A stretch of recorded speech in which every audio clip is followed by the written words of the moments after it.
So hello guys, myself Richa. I'm the founder of Bombay Snacking Company, and we've recently started onboarded on Blinkit. So I'll quickly show how to get onboarded on it.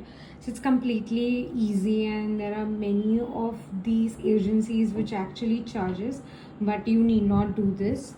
So what you have to do is just make your login ID with all your company details and everything. Secondly, post that. So stay tuned for part 2 where I'll be sharing how to list, and once I've listed, how to proceed further.